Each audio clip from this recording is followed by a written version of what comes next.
Hola queridos amigos, nuevamente con ustedes, doctor Maximiliano, el médico que trabaja en los Andes, la Amazonía, la costa de Ecuador en momentos muy críticos y que hoy día les va a hablar acerca de por qué Daniel Noboa está en franca caída en la aprobación y posiblemente pierda las elecciones. Eso no significa que la rival de él, que es Luisa González, pueda ganar. Lo que sí significa es que no va a ganar, es lo evidente. ¿Y por qué es todo esto?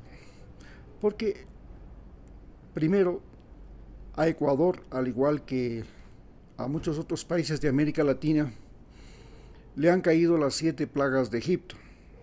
Primero fue la pandemia, luego la corrupción, luego el narcotráfico y finalmente los malos gobernantes.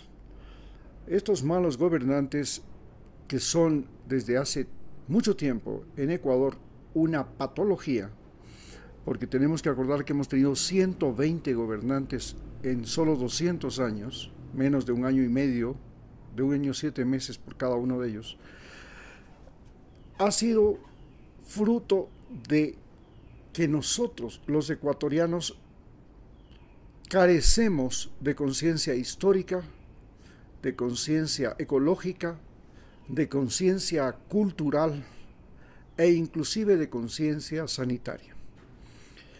¿Cómo llegamos a tener seres humanos en este país que, a diferencia de los seres humanos de los Estados Unidos, que tienen una conciencia histórico-cultural muy importante, porque ellos desarrollaron los medios de comunicación, las universidades, las bibliotecas, las películas, los documentales y pudieron a través de todos esos medios crear dentro de su población una conciencia histórica, una conciencia cultural, una conciencia ecológica, una conciencia sanitaria.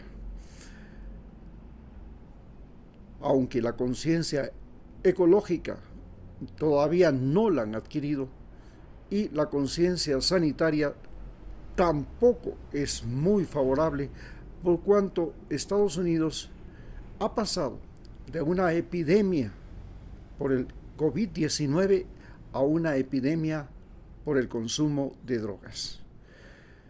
Y esto es una patología que se presenta no solo en Estados Unidos, sino que se presenta en Europa también, y no es una patología reciente. Después de la crisis que produjo la Primera Guerra Mundial y la gripe española, se produjeron en los años 20 un despelote, como se llama. La gente quiso vivir con furor el consumo de alcohol, el consumo de sexo y el consumo de drogas. Los locos años 20 fueron eso.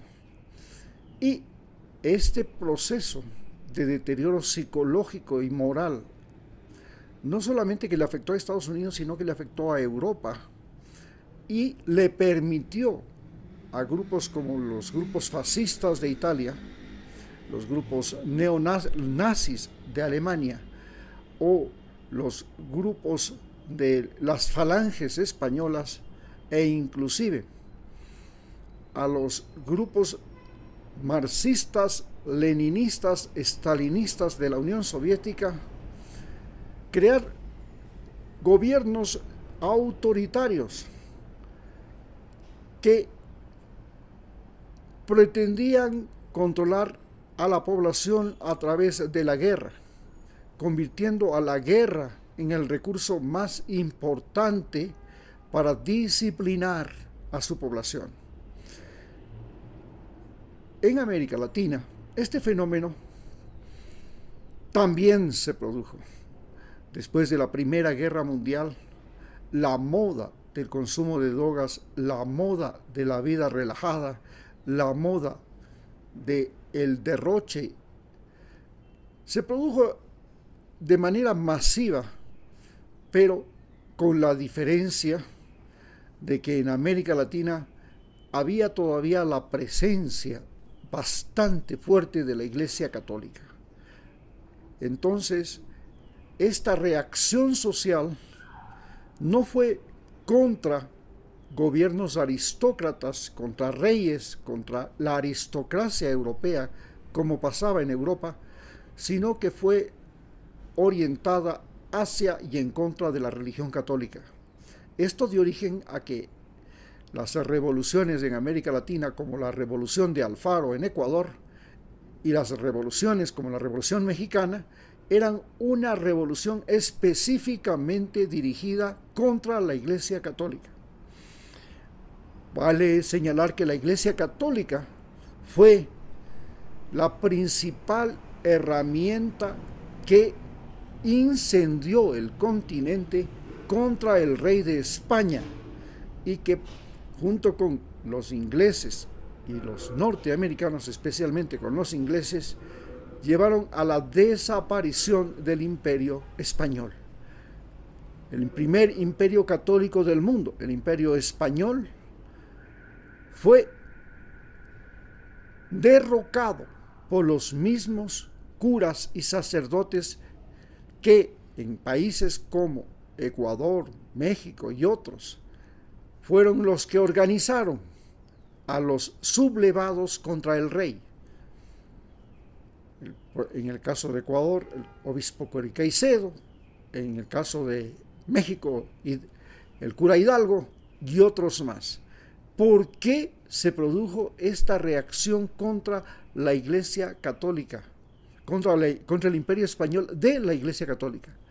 Porque la Iglesia Católica se convirtió en el mayor terrateniente de América Latina, pero además la Iglesia Católica tenía en la iglesia de los jesuitas, en la iglesia de los jesuitas, es decir, la columna vertebral del imperio. El imperio se formó en base a una congregación nacida en España de un ex militar español, Ignacio de Loyola, que creó la congregación de los jesuitas. Los jesuitas se convirtieron en la primera transnacional del mundo y la primera transnacional de América. Y no solamente que controlaban la navegación, el correo, el comercio, sino que además fueron los mayores educadores del continente americano. Tenían universidades, colegios, escuelas de artes y oficios, y ellos eran los mayores conquistadores de territorio. Así, por ejemplo, los jesuitas y sus misiones llegaron a dominar la Amazonía y llegaron a dominar lo que es el norte de México, lo que es ahora California, Nuevo México, Arizona, Nevada, Colorado, Florida. Ahí la presencia de los jesuitas fue trascendental. El momento en que al rey Carlos III, un rey con microcefalia, con taras genéticas y con sífilis cerebral, que es la que le mató, se le ocurrió expulsar a los jesuitas del continente americano y de esa manera destruyó al imperio británico, al imperio español. Este rey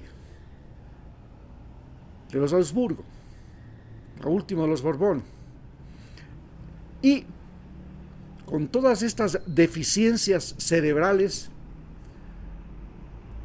fue el hombre que específicamente en el año 1760 expulsó a los jesuitas del continente americano y de Europa, haciéndole juego a toda la logia masónica que en ese momento se encontraba dirigida por el rey de Inglaterra y que tenía en los héroes libertarios de América Simón Bolívar, O'Higgins, San Martín, a los individuos títeres que utilizaron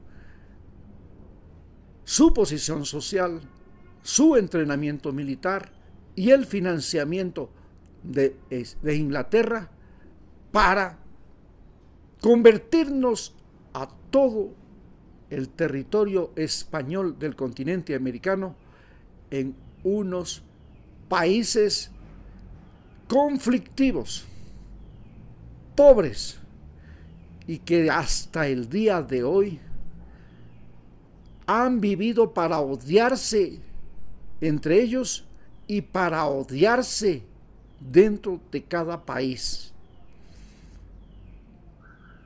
El mecanismo de divide y vencerás fue el éxito. Y ese mismo mecanismo es el que en este momento está utilizando Estados Unidos y Donald Trump para crear y conservar el denominado patio trasero de los Estados Unidos.